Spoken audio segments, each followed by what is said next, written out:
Hello, my beautiful Facebook friends, and welcome back. Welcome back. Welcome back. Tonight's recovery room is Life After Lockup, guys.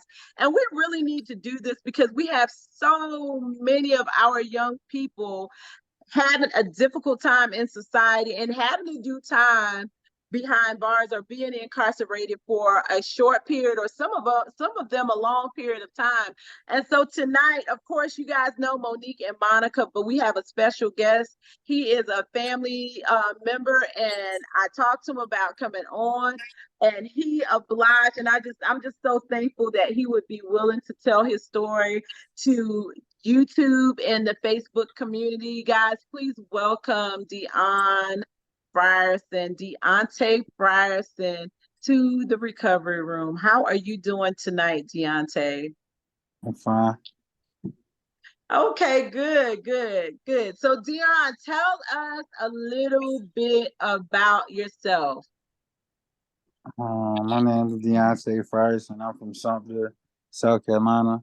I'm 36 years old, father of four. Um, what else? I don't know what else. That's it. So, you're from Sumter. What side of Sumter did you grow up on? What part of Sumter did you grow up on? Because I'm from Sumter too. And everybody has a side of town in Sumter, so you need to represent your I what. grew up of the South Sumter area, South Side area. Right. And what's significant about the South Side area of Sumter? Well, we was known for South Sumter Gym, South Side Gym. Um, some of the churches over there, Mount Zion, Jehovah. Right, right. And what about is it difficult living on the South Side of Sumter, or is it pretty much suburban living? Like, what was your life like growing up? Tell me about your family life. Our family life growing up, we was basically everyone, well, at least all of my cousins and siblings, we all growed up at my grandma's house. It was on South Main Street. Um, as far as the area, I mean, it changed over time from childhood to teen to adult. But I mean, small neighborhood, the norm. I mean, you see things, then you don't. But as far as that, I mean, like you growing up in the area, everybody had the same goal to get up out of there, and try to do something themselves, or go by doing some of the things that they saw. Right. And so you said everybody had the same goal growing up, leaving Sumter and moving on to bigger and better things. How did a lot of people try to accomplish those goals? Well, I'm corrected. Well, I can say I don't know too much as far as leaving something, but just leaving the South Side area. But I mean, approaching them goals was just doing the right thing.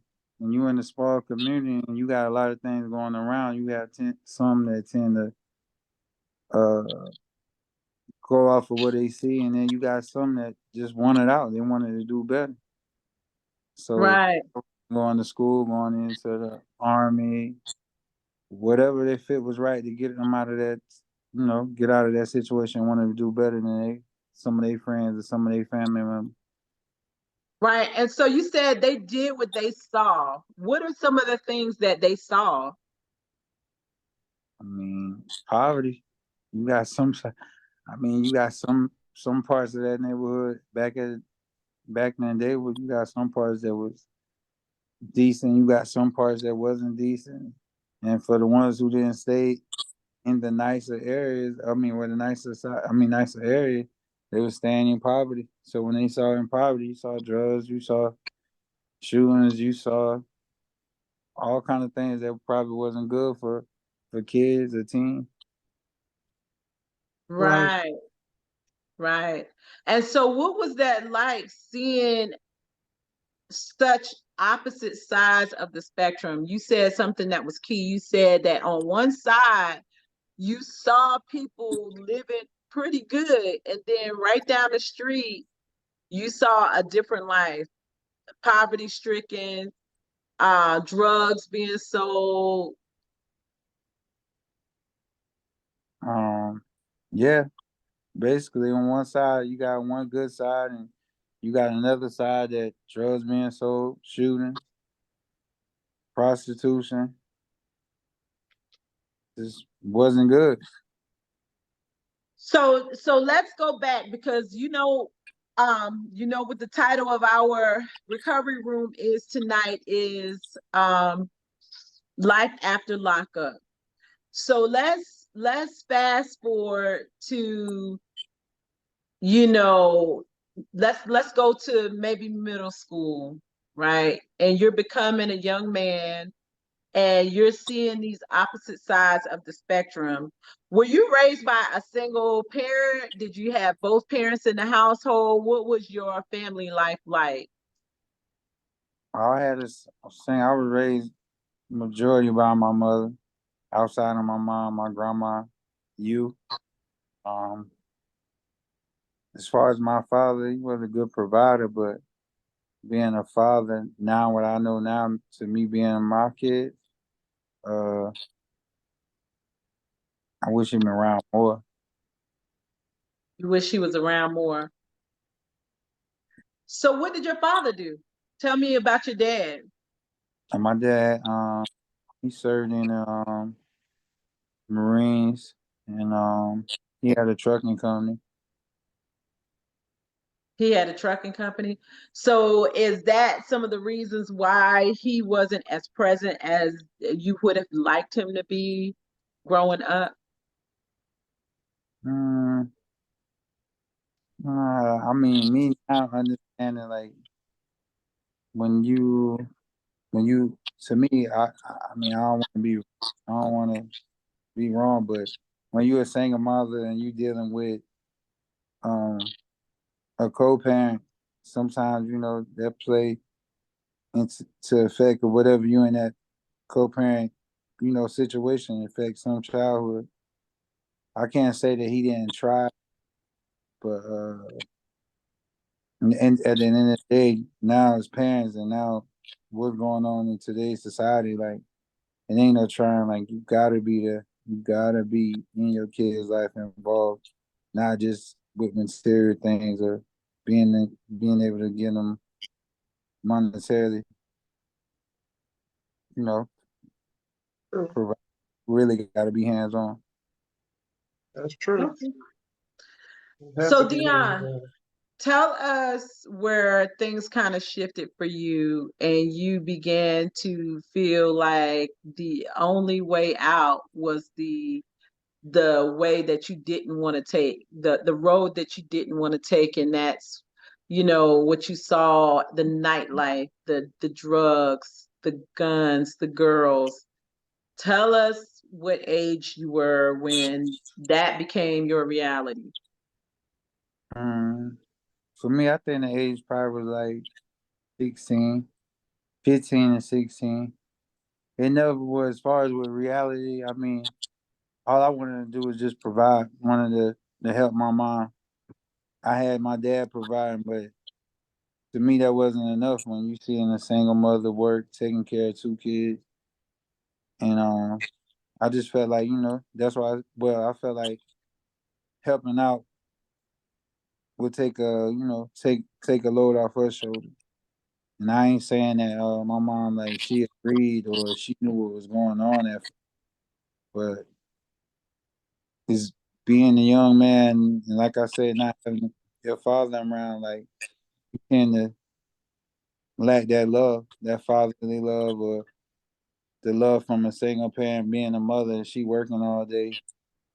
You get it from the streets. So when we go back to talking about what I seen in community, I went with seeing older guys to hanging out to doing things for them.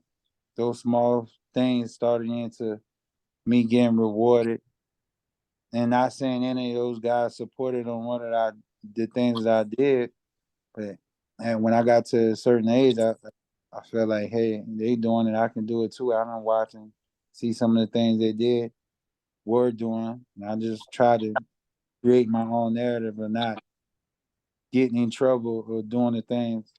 And I can honestly say, yeah, we see the guns, we see the violence, but a lot of times kids don't glorify off that. All that come into play when you in the streets, when you hustling or whatever. All that fall into play. Either you worrying about protecting yourself or being around the wrong crowd. Okay. Monique and Monica, do you guys have anything you want to ask or anything you want to weigh in on?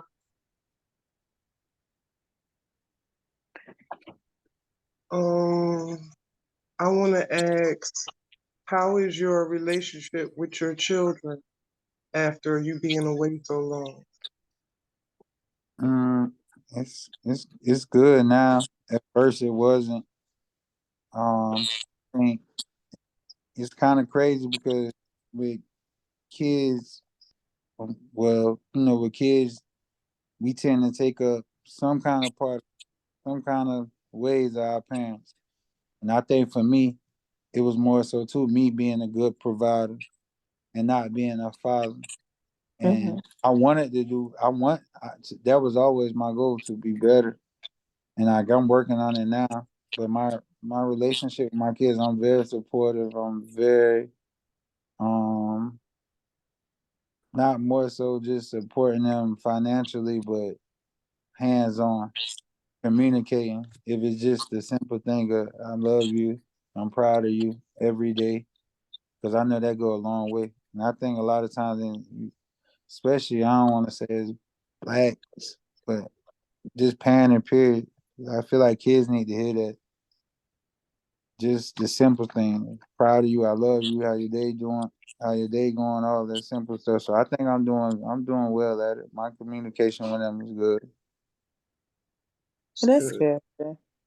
Um, do you feel like sometimes, I know sometimes when we say that we've been around the wrong crowd, because where I live, I'm from Florence myself, and I have family in something, but I've seen the drugs, I've seen the gangs, the women doing whatever they were doing. We had somebody one time to literally bust kicking our back door, trying to get away from a drug dealer, Mm, and we knew who the person was, and they apologized or whatever, but still. Are yeah, it's those traumatic. some of the people that you grew up with that you kind of looked up to, or y'all just, like somebody you grew up playing football or baseball with, you know what I mean? Were they some of those people? I mean, as far as what some of the people like who I was in the street with, or Yeah, or did y'all grow up together? yeah, when you're in a small community, something but so big. I mean, it's Mm-hmm. like a cycle. You can think about all the people who you went to middle school with, your peers. It's gonna repeat the same. Mm-hmm. You go from 15 to 25 to 33. Now you got kids, so your kids and their kids is mostly the same people. So yeah, I can say that. Mm-hmm. So let's kind of rewind. Let's go back. So Dion, what was it? Let's talk about how you ended up in prison. Mm, I ended up in prison. I never actually had a record, so my first charge was a federal charge. I ended up in prison. Someone set me up on a drug buy for a third party for someone else, and the federal DEA adopted my case for my drug amount. So I ended up in federal prison from that charge, Okay. and I Mm-hmm. did 16 and a half years. I was 21 years old. Off that 16 and a half years, I done 10 years, 11 months. Wow. So Under repeat that. How many years did you get? 16 and a half years, 198 months. And how much did you serve? 10 years, 11 months. 10 years and 11 months. And how old were you when you went to prison? 22. Right. So you were 33 when you got released. Yep, 2 weeks before my 34th birthday. Okay. For 3 years. Okay. So take us back to the day you had to start serving your time. What was that like? Mm. Well, I remember my first day in prison. It's like walking off the bus. It's like I thought, like it's crazy because when you in the street and you living that life, you can be 18, 20, and when you got everything what you think you want, it's crazy when you get behind those walls. Like all that disappears. You become a kid. Hmm. 21.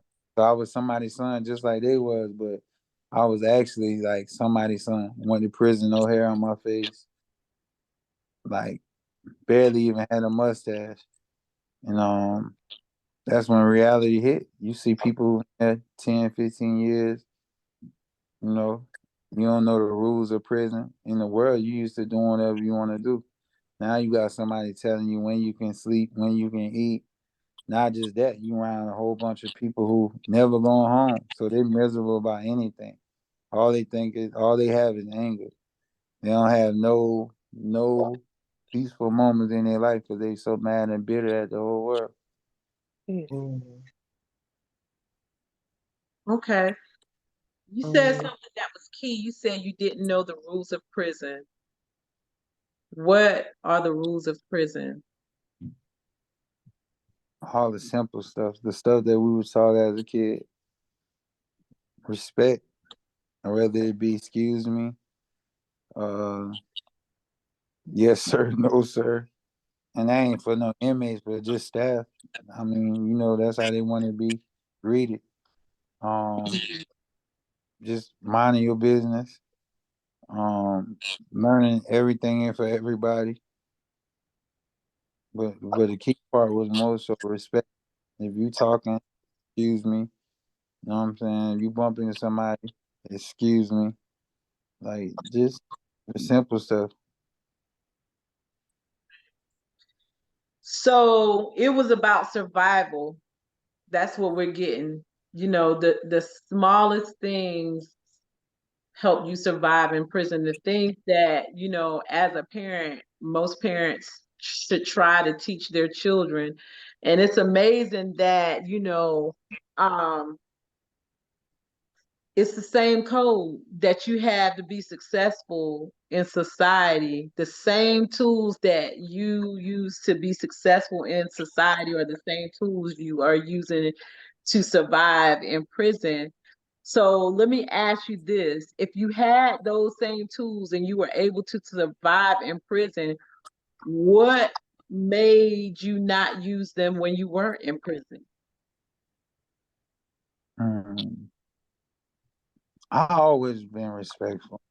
I think for me, the tools and this is my honest opinion, everybody got a choice. Everybody get the same opportunity. No matter if I grew up on South Side or not. Yeah, I seen things, but at the end of the day I had a choice to go down that straight path like some of the ones who made it out. Mhm. Um the things that I didn't learn in prison would be more so, honestly, and like taking a lot of things for granted. Like if you got lights, if you got water, and you got food, a bed, you don't realize how important that is when you have and how people take that for granted. More so, to be honest, just freedom. And I Right. think prison, that humble you. That humble you from, people be glorified. They glorify on how much money you got or what you doing or what you have. But when it's taken away from that person, none of that stuff don't even matter no more. You know what I'm saying? So to answer your question, like for me going back then, it was more so it was like so like you say, survival mode. It was always survival. Single parent home. Then me jumping out into the street. Like I ain't had nobody where you would say like I don't even want to say no word. Like nowadays you hear the term or rap quote or big homie or uncle or like I had an uncle but nobody was how can I say everybody got their own life. So when we go into talking about how we should be with our kids. And I ain't gonna just say kids, whether it be your niece or nephew. Sometimes nowadays you have to sit your kids down or sit your niece and nephew down. Instead of screaming, you have to talk to them and see what's going on. Because outside what's going on in the home, it's stuff going on outside, whatever going on in the home. Just because one of them ain't taking the trash out or saying yes ma'am, no ma'am, you got to know what's going on outside of the house. You know what I'm saying? When they going out. So it's good to just ask those questions, not scream. Make sure they comfortable to say that stuff. So, like when you asked me about what made me not do those things or what the things that I didn't do in prison, I can't say that because I like I said I had an opportunity with prison. It just was more humbling. It's a more humble experience. Now you ain't got no choice but to do these things. You ain't got no choice but to follow the rules. You know what I'm saying? So No, I understand that. Yeah, Okay. that gotta be tough. I can't even imagine. So Dion, let me ask you this. Do you think in some ways your family let you down? no, because what you want me to tell you, it's just like if you got a teen now and he an adolescent and if he doing everything that he ain't supposed to, if he's 17 and then he jump from 17 to 25, he maybe feel a little bit different from some of the bad things that he knew better. Then from 25 to 31, you get mature. My family ain't let me down. My family loved me the way they could, but nobody forced me to do the things I did. And I think that what I learned in prison. No matter how much I did for people or family or whatever, like at the end of the day, I learned I do things because of me. Everybody not gonna do what I do. But as far as me breaking the laws, my family ain't sold drugs with me. You know what I'm saying? So Right, yeah, because some of my same family members were telling me not to do that. You know what I'm saying? So right. Do you think people treat you differently in your family, and they know, where you come from and what you just, went through for the past 10 years? You think people treat you differently? no, I think with me being isolated in prison, I maybe treat some of my family members different. Because when you confined in a room all day and years, like you limited to calling, you limited to seeing. After a while, it's like all you know is four walls. Look like you Roots, kind of being used to being by yourself. yeah, Okay, I feel you on that. I understand exactly how that feels. yeah. So I think with me, I think it probably things that I probably need to work on. Mm. I believe that you'll do it. Yes, I ma'am. believe you got this. What Yes, ma'am. about Monica? Did you have anything you'd like to add to that discussion? Yeah, I know because, and y'all know I'm transparent. So I do have a sister that did time. Um, and we talked about her being mentally, mentally challenged. Like you were saying, you were confined to like one room, Mm-hmm. and you had certain times to go out or whatever, what people telling you to do. Yes, ma'am. Um, and just going by her experience, she talked about how she felt like she disappointed everybody. Did Mm-hmm. you feel like that? Because we had to explain to her that she didn't disappoint us, um, because she's doing good now. So Mm-hmm. she's doing great because she had a job as a general manager over Red Lobster. It took a Mm-hmm. minute. It took a minute. But she was around us. We didn't allow her the distractions to overtake her mind, as to take her back into doing something that she did before, to make sure that she knew it was wrong. Mm-hmm. So mentally, what are some of the things that you're doing to, I guess, help your kids to stay on the right track just as well? Just show them. When Mm-hmm. I first came home, my kids used to they'd be like I'm weird and certain stuff, but I knew it was all out of. They didn't know me. They know me. Oldest was 5 years old when I left and went to prison. So, and we was staying in the house together. So, my daughter was 2 at the time. So, Mm. me coming home now, like I have my own business. I got a trucking company and Mm-hmm. a cleaning service that I'm about to get up off the ground. So the things that they see me do now, and I used to really, I've been in their life no matter, even when I was in prison. I wasn't there physically, but mentally I was there. So we used to really like bond with each other through reading books or phone conversations. And to me getting home now, it's still either me buying them books to they seeing what I got going on. Like you can make a way. You know what I'm saying? And I always like I tell my kids, like, you see what I've been through. You know what I'm saying? I just be honest with them. Like, you got the brains, you gotta learn how to get your way through the system. What I mean system, I mean life. I mean at the end of the day, you graduate from high school, okay. That's they ain't even water under the bridge yet. Now we gonna talk about reality. If you smart enough and you got through high school, either two things, you either gonna go in the service, military, or three, you can get a regular job, or another one, you go to college. You know what I'm saying? So with me, like I just be open to 'em. Like now, I'm more like I'm a father, I'm a best friend, I'm a cousin, I'm a brother, I'm all that in one. I don't have nothing for my kids. I be open and honest with them. If we go through a neighborhood, if we go through a community that not good and messed up in poverty, you see what's going on? You see that? Do you want to be that? Everybody got a chance. I just give it to them raw, and they Okay. go off on the choices that they making now, and so far they doing good.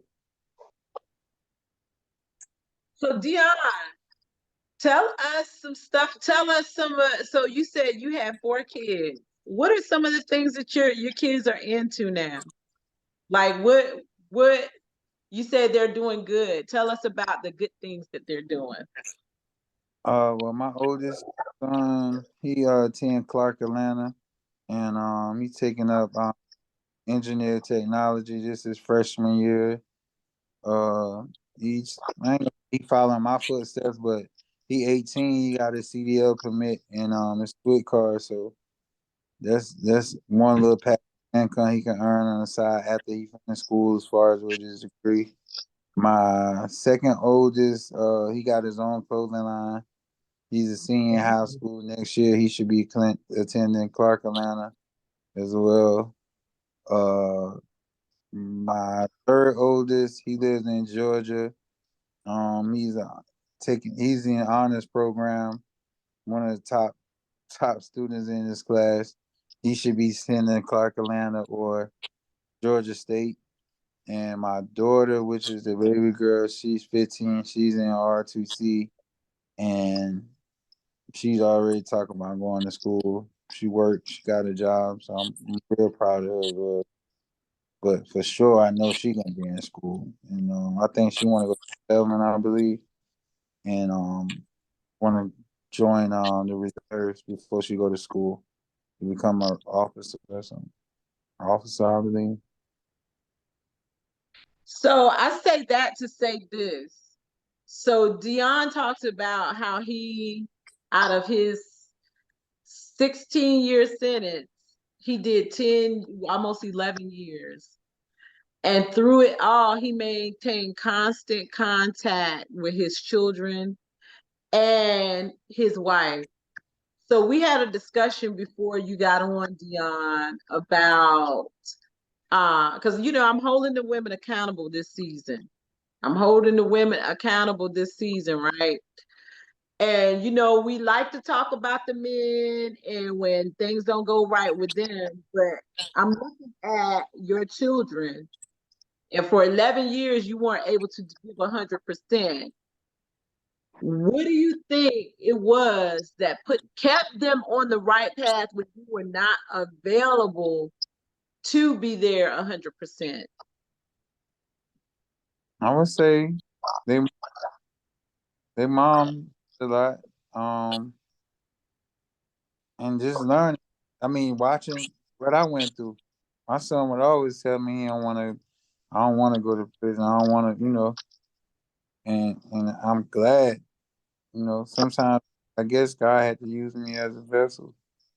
It was a bittersweet moment because at the end of the day, like I said, it humbled me. But I turned all my negatives into positives. Like made me who I am today. I always want to do what I'm doing now, as far as what kind of business I run, but I know at the end of the day, it could have been worse. I know, like how we go back to when we talk about our peers or friends or people from the community. I know a lot of people who ain't made it out, who ain't even here today. So at the end of the day, I'm thankful. I learned my lesson and put that behind me and just continue asking God to give me help the strength to get on through and see another day, continue being great, strive to be the best I can be. So Right. can I ask you this question? Why do you think you're such a success story when there were so many others who haven't been? I wouldn't say so many others. It's a lot. Like I say, you got guys who go to prison. What you mean? And let me ask. Do you mean as far as prison wise or people in the community? I mean, now that you're out, you got your own trucking company, you only been out 2 years. You already have a great relationship with your kids, and there's so many other people that come out and don't have not achieved that, and they've been out longer than you. Hmm. You gotta want it. That's why when we talk about, well, in all honesty, for me, I always been when we go back to the beginning, like I said, what made me do some of the things I did when I said the single parent home, the survival mode. So I figured, hey, if I sold this and made money, why now I can't do this in the corporate world?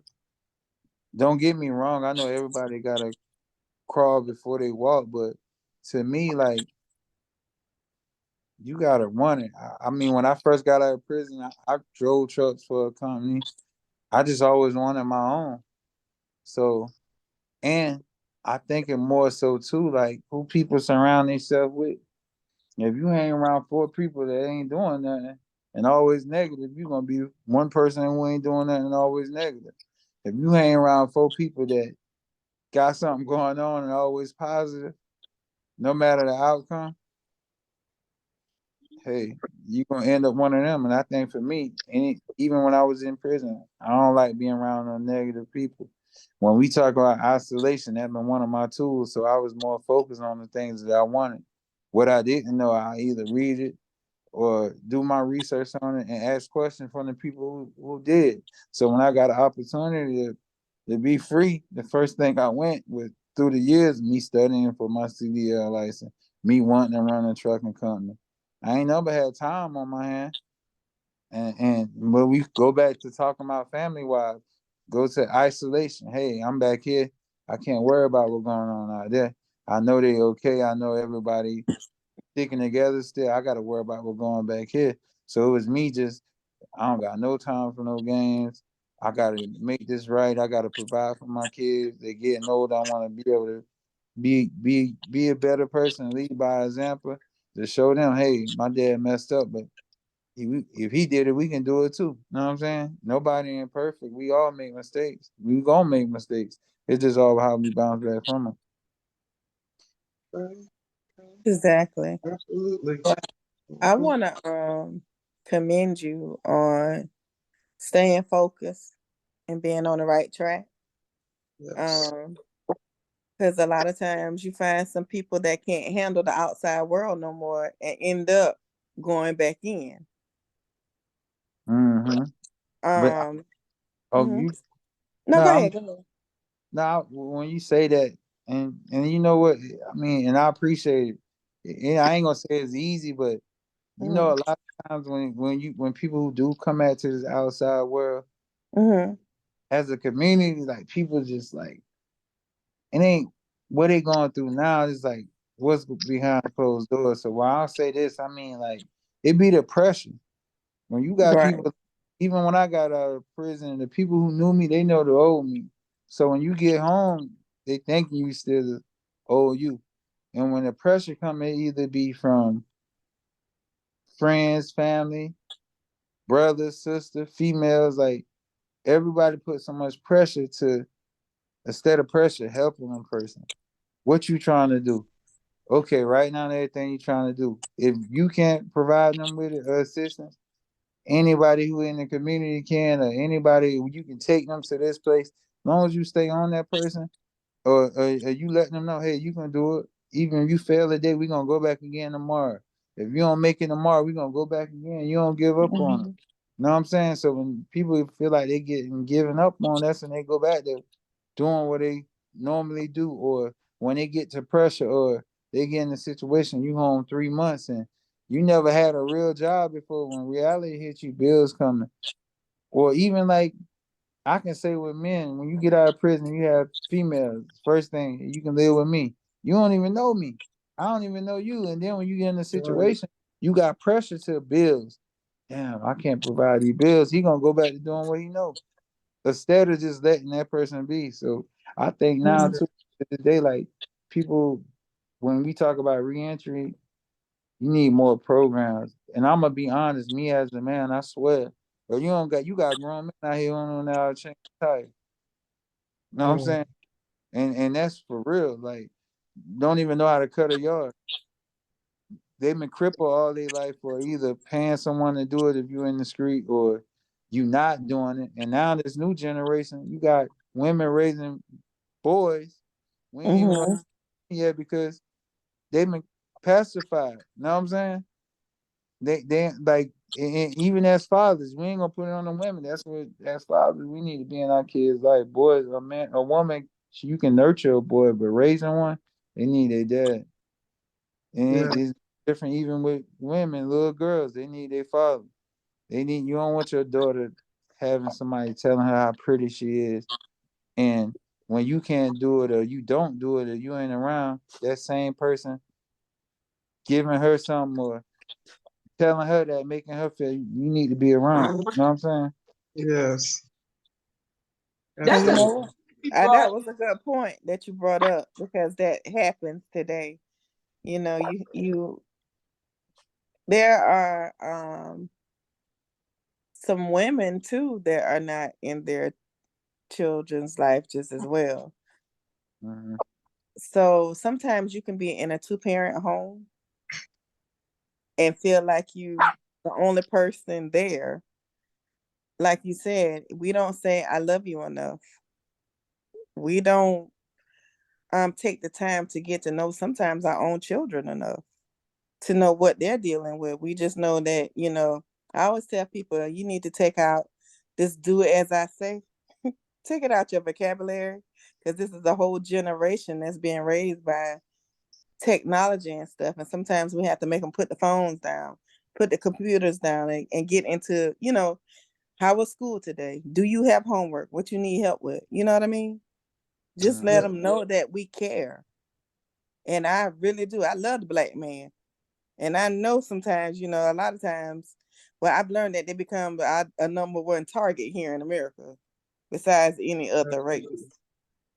But Absolutely. black man, let me tell you, if you're out here listening, Monica Kennedy got your back for real. I know that's right. I have a brother, I have nephews, and I love my daddy. I have male friends. Whatever it is, just I would want y'all to speak up to us sometimes so we can understand what the black man is going through and how you feel. And then maybe, some of us black women can be like a little more understanding. Yeah. Well, Mm-hmm. I And think things that we as black women we probably need to start out with is you know making better decisions, making yes. better decisions because when you have sex with somebody and you have a baby, and I mean nowadays these kids not even in a relationship with these guys. They not even nobody's even in a relationship. You ask them, oh, is this, you know, they have a baby together, and you say, hey, is this your boyfriend? No. Who, I mean, friend? No, we just, you know, we just kicking it. How you just kicking it, and now y'all have a baby together, And right? that is very Because scary. now there's no emotional connection between these two people, and the child is going to suffer for it because the man is probably going to go on with whoever he got the emotional connection with. The woman, either she's going to stay single or hook up with, you know, somebody else, you know. So now you have this child who's in the middle, who was conceived with no emotional connection. And women, the burden is on us. Why? Because it's our bodies, right? And we're left with whatever happens to this body. And if that means a child is going to come out of it, then hey, we're left with the child. Right. So It's now gonna be you a new time. don't feel like they wanted by anybody because you was just kicking it with somebody. Yeah. That's where it starts. It starts from, hey, not that that's saying that's Deontay's situation, but just rolling it back to, you know, being responsible and accountable as women. And the reason I'm on the woman kick this cycle in this season is because a lot of times we are left raising the kids as a single parent, Yes. and some of us are creating some horrible children. Dion touched on it for a second, but he backed off, saying, you know, because no, you know, nobody wants to come and tell the women. The men, when they know they ain't about nothing, they got enough sense to stay away. Exactly. But the women are right there. You know where to go. You just like your trifling daddy. You ain't gonna be that. And just like your trifling daddy. You make me sick. You look just like that trifling daddy of yours. Beating them down every day. These young kids, these boys, beating them down, cussing them out. Mm. Right? Your kids will become what you over them. Exactly. Yeah. And I don't want to hear, at least I stayed. A lot of us just doing it because we ain't got no choice, because we don't really want to look bad because the kids staying with a family member. Mm. Right? Yeah. So Right. there's a story in the Bible about two women. One of it, they both had babies. One of the women's, her baby died, right? This is about King Solomon. King Solomon was the king at the time. And these two women had two babies, and one of the babies died. And so the mother of the baby who died tried to steal the baby of you know, the other lady. And so Right. they got into an argument about this baby, and they were fighting over the baby. And so they went to King Solomon to ask him, you know, for him to decide who would get the baby. And King Solomon said he pointed to the woman who really had lost her child. No, he told the women, he said, you know what? Since y'all can't decide on whose baby, we will cut the baby down the middle and both of y'all take a piece. Mm. He said we will cut the baby down the middle and both of y'all get a piece of the baby. So both of y'all have a piece of the baby. So the woman who was the real mother of the baby said she can have the baby. She can have, I don't want you to kill the baby. So King Solomon said, you are the mother of the baby. Because a true mother, right? With Before she sacrifice. sees her child harmed in her bad situation, she'll give them away. That's true. Yeah. And a good mother, a really good mother who knows her situation is a bad situation, will let somebody else get them first, who they know is going to do the right thing and treat them well. before she would keep them in a harmful situation. It's true. Right? Yep, absolutely. Absolutely. Because they kept the child with them. And there's so many people out here that have so much to offer a child, but you knew you weren't right and you decided to keep the baby and mess them up. It happens so much. There's some people who everybody wasn't meant to be no parent. Yeah. I mean, I ain't gonna say I be feeling like it's trauma. Everybody go through that generation, especially black people with trauma, that it just lead on to a whole different generation of it. And I think more so even with how Nisi said with people just dating and not have no title to females having kids from guys and knowing guys don't want to be with them, to guys messing with females and knowing they don't want to be, like, it just messed up. But when reality come in, when somebody looking from the sideline, they got more of a positive input. But when people going through it, they don't see it. It's like a tug of war thing. They feel like they right, and the other person feel like they right. Mm-hmm. Cause in all honesty, I be feeling like it's sad though, cause you got some people who out here who not ready to be parents, and like when you do, you just creating a whole nother generation of a child realizing, well, my dad and my mom not, you know what I'm saying? And that's Yeah. how it all starts. That's how it all starts to the single parents, single mothers. That's how it all starts. To either dads want to be in their kid's life and moms feel some type of way because they ain't work out with that child dad. You know what I'm saying? That's a selfish person. I would never keep my kids from their father. I would never do that. As long as he's making a strong effort and I know he want to be in his child life, why would you deny him his Mm-hmm. children? Yeah. Well, that happens. When people do it. Mm-hmm. It does happen. I mean, it really does happen. You do, and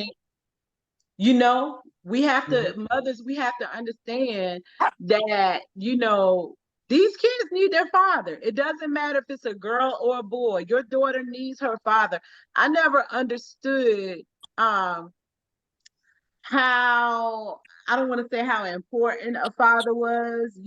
I did grow up with my dad, and I think that sometimes when you're in a situation and you have both parents, you don't understand when you don't understand what other people go through. I had one of my friends, and I was in my 30s and I'm just finding this out. And she just talked about how she always felt a deficit because she didn't have her dad in her life. And that really hit home for me. And now that my dad is deceased, it really hits home. But Right. yeah, a father's um presence in a child's life is very important. And Dion really hit on that. Like you gotta allow fathers to be in these children's lives. That's number one. And number two, young ladies, listen, it ain't just kicking it when it comes to having children and your body. You have to understand that when you do have a child and it was just kicking it relationship, then unfortunately these young boys are gonna say, I'm just a just kicking it dad. Mm-hmm. But see, You I know? know I wasn't raised. But I never met my father. let me say this too. It's not just the mothers. Because when these fathers know they got these other kids out here, and then you run off and marry somebody else, because I've been in this situation. Thank God my daughter is 28 now. And she understands, hey, it ain't gonna never change. You let somebody else run your life to keep you away from your own child. Not buying you Christmas gifts and stuff. I was open for this relationship. Because I know my stepmom was in my life too. So I know about this relationship. I know how to be, you know, share my child with other people. But when you get to the point where you don't want to take your child, remember, this is your oldest child. Then you turn around, you had another one before you marry her. And then you have another one with her, and then accept her own child as yours. That is not, I don't get it. I never get it. You know, when you gonna remember your child? Now you got grandchildren. When you gonna remember them? So it's not just the women that don't want you in their lives. I still pray for this every day, that they will get along. Every day that they will get along. So when I say it, I'm not saying that this is the case for every relationship, but you do have where a lot of times when the men don't want to interact with the kids is one or two things. And I'm not saying that it's the situation for you, Monica, but for a lot of people, it's one, they barely even knew the man before they had the child. And or two, the mother makes it so difficult for them to interact with the children that they don't even want to be bothered. That was my situation. I've They never met don't my even daughter. want Yeah. to be bothered. They like, I'm done with it. I don't even want to be bothered with it. It's just too much stress. I'm not about to go through all that. I'm done with it. Yeah. That's true. And you do have some instances where men they just terrible fathers. But what I'm saying is it starts at the gate, right? The gate can't get pulled up if ain't nobody there to pull it up, right? Or if you got a lock on it, women. If this is not, and I'm talking to my young girls, because a baby is not an accessory. Like a baby is not an accessory. A baby needs love. They need a village. Not even just a mother and a father, but the grandparents and the uncles and the aunts and the cousins that come along with a two-parent home. Yeah. And we have to start encouraging our young people to desire marriage and to desire a relationship again. To want that little love letter where they say, I love you, do you love me? Check. We'll check the yes or no. Right. So we got to get back into that, right? So Deontay, let's go back to you. Can you still hear us? Yeah, I can hear you. So let's go back to you. And you said that when you got home, um, what was it like when you first got home and you had to interact with the children? Was it Mm, like they just greeted you like, yay?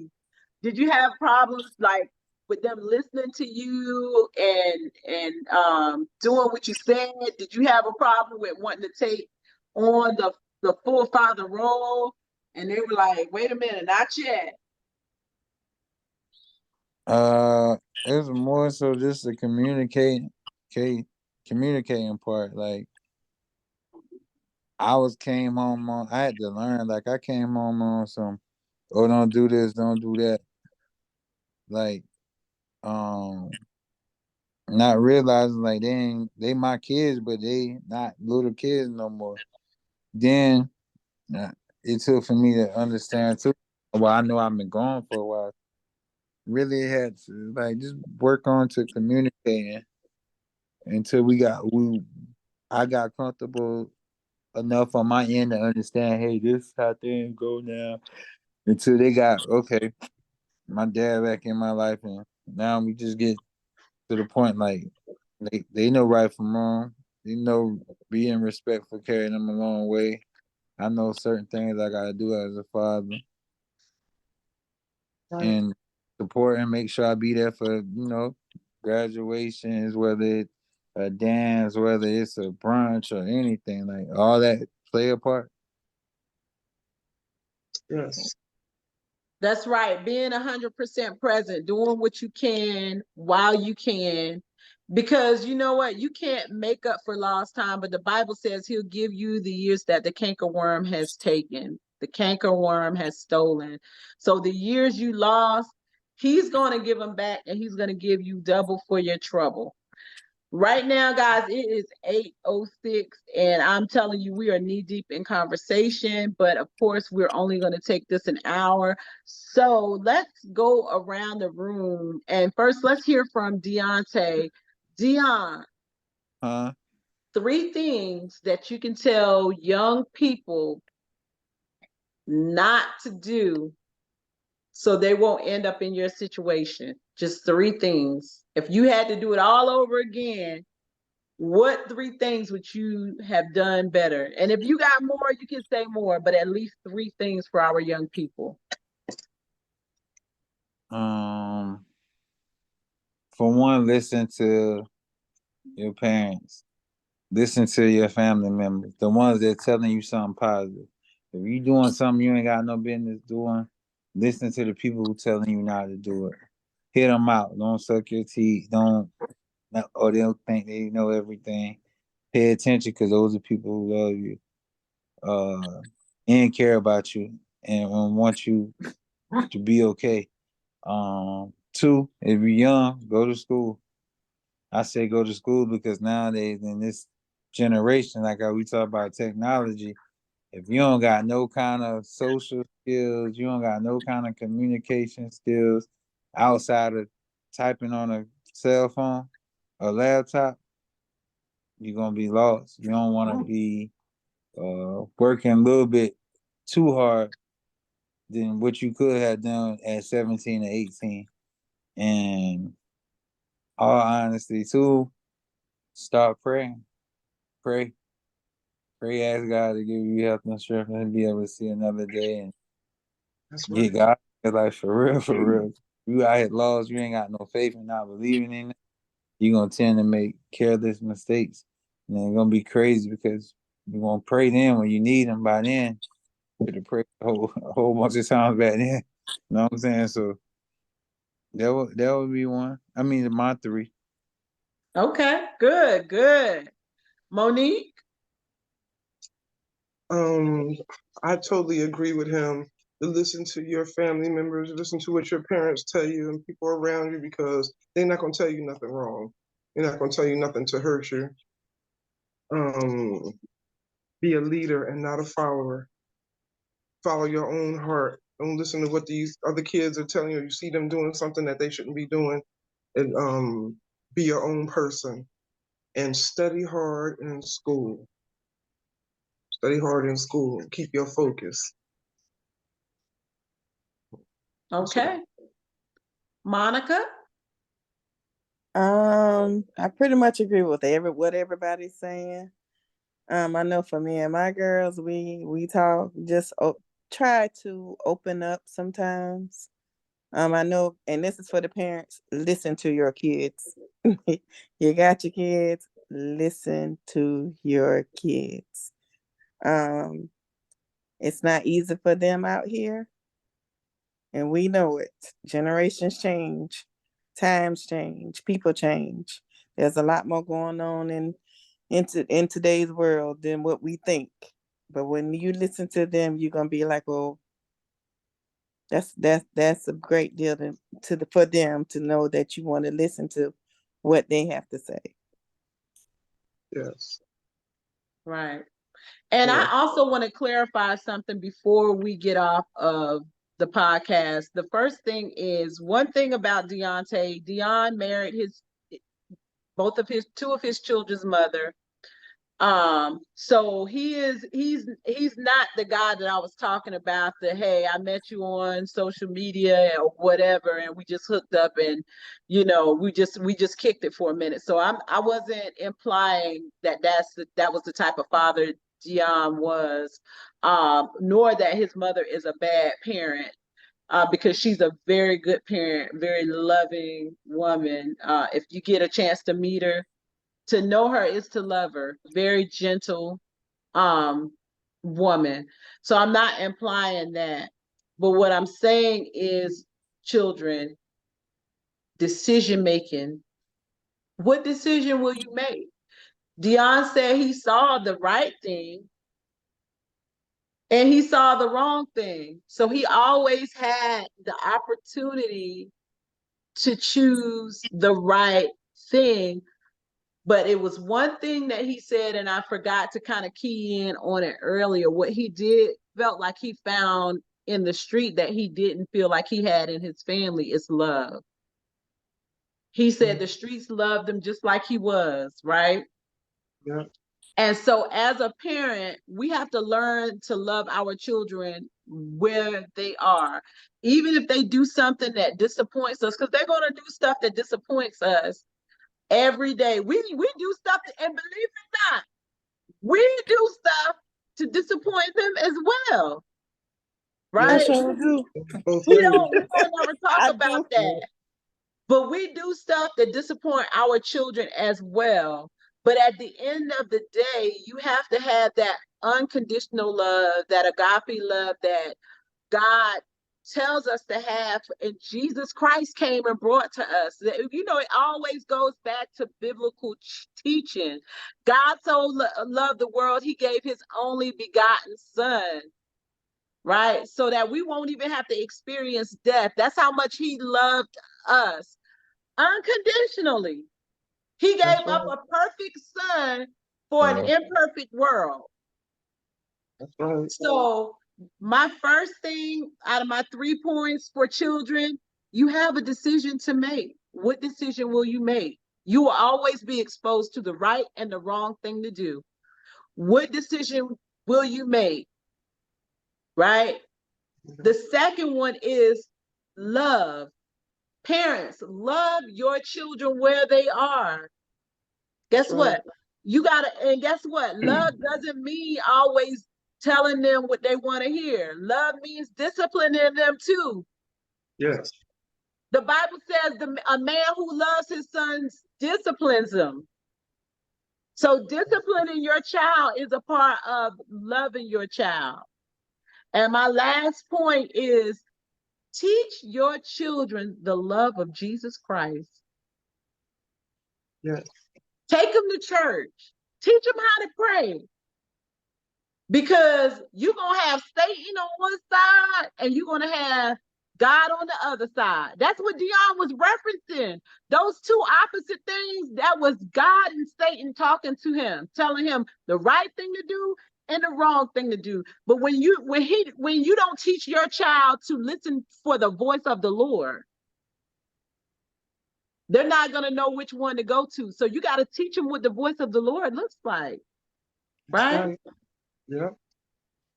So I challenge parents to do that. And children, I challenge you to make the right decision. And if your parent is not, serving in the kingdom, or if they have not introduced you to Christ, today we are introducing you to Jesus Christ. If you listen to this podcast, know that he loves you exactly the way you are, and he will meet you where you're at. He met the woman at the well where she was in whatever sin she was in. So no matter what you're doing, he's going to always have that agape love for you, that unconditional love for you. Right? Yeah. And that's with all of us. I don't care if you're 10 or 2010.